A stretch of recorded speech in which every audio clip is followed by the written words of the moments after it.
Now, opportunities. Cake has been doing well. And you know, I've been in and out of cake. I will say my original cake bag, I had 11,000 at $1.15.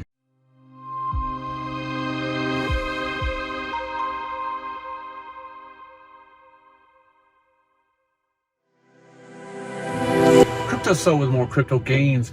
What's going on, guys? I'll tell you what, BNB is a force to be reckoned with. And as the name of the video calls, BNB is going to 1,000. I feel pretty confident about that. Not financial advice, but I've been saying since this thing was $58 that, you know, this thing has so much potential. So much potential. And the reason is that, you know, a lot of people are like, BNB is centralized, blah, blah, blah. You know, the reality is there is some centralization to it. However, the difference is that BNB has an army of people behind it. They got BNB stakings, futures, this, that, Pancake. You know, it's insane. It's insane. There's just so much, the launch pad, the IDOs, you know, it's pretty much unlimited on what this, you know, Binance is going to do. I mean, they're at the forefront of crypto and DeFi. Now, what am I doing? Still diamond hands, baby. Still diamond hands. I got my BNB and elephant, and I'm just chilling, collecting those divs, you know, riding it up. Do I think it can flip ETH? I mean, the reality is if ETH doesn't get its act together, Binance coin could surpass ETH, you know, in market cap. It's quite possible. You know, we're not that far away, and, you know, we've got burns coming up on BNB and other things. Now, opportunities. Cake has been doing well. And you know, I've been in and out of cake. I will say my original cake bag, I had 11,000 at $1.15, and I regret selling it for like a 4x. But I did take that cake profit and put it into BNB. So, you know, ultimately, you know, it's the chicken for the egg. You know, what are you gonna say? Woulda, coulda. But I locked it in. But, you know, after reflecting on cake, the reality is cake goes up and down, okay? And number one, so you have to expect dips on cake. The better thing to look at on cake is the cake versus BNB chart. And, you know, I looked at it today and I was just like, oh boy, this thing has a lot of room to run against BNB. So, you know, it popped up and around, and it was looking, you know, it was looking good. But, you know, I was like, it's $20. It's really high. But then I'm just like, you know, I could be earning yield on cake. And market cap wise, cake has a lot of room to grow.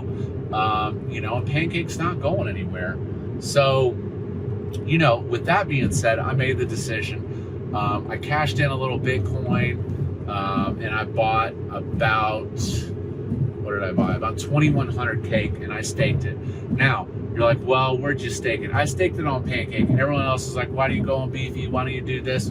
Well, it's because I feel most comfortable staking on Pancake, you know, instead of using a third party like Auto or something. Could I earn more yield on my bag? Yes, but you know, I want to feel comfortable where I have my bag. But you know, from a yield standpoint, that earns me about $800-900 a week. So, you know, that was the other thing, is I was like, I had that a little extra Bitcoin just chilling, and I was just like, I was like, that Bitcoin's not earning any yield. And I was like, that Bitcoin's not earning a yield. I might as well flip it into something that's going to make a yield. Now I still have Bitcoin bags, you know, and I still have my Bitcoin on Elephant earning, you know, BTCB. But I'm just like, yeah, I'd be really kicking myself if cake went up to $40 or $50, you know, $100, and I don't own some cake. Now, what is my plan with my divs? Like I said, about $800-900 a week in divs at the current APY. So I'll probably just hyper compound. Now, you know, a lot of people are like, well, you're not earning that much. There's other places to earn. And as I go back, I like to stick with blue chips. I like to have things that are proven. And what this cycle has showed me with cake is cake goes up, cake goes down. Cake almost doubled this week, okay?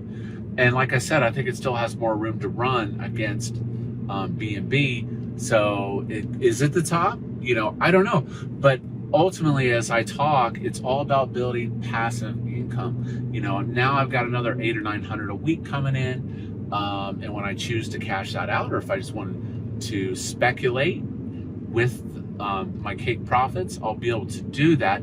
So I'm not really as much concerned about the price of cake, as long as I'm getting that yield.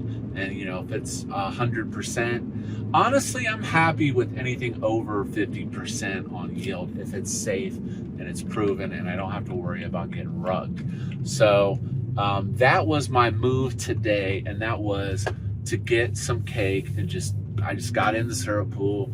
I'm just gonna chill. I'll roll once a week or compound once a week, you know, or I'll start actually I might even take some of that cake dividends and start building my BUSD on Elephant, because that is the one thing that I feel underexposed on, and that is my cash position. So I do want to get a cash position in place so that if a bear cycle comes, I'll have that baby dripping, you know, dripping dollars back to me, even though I like to stack sats, you know, but once in a while you got to stack dollars.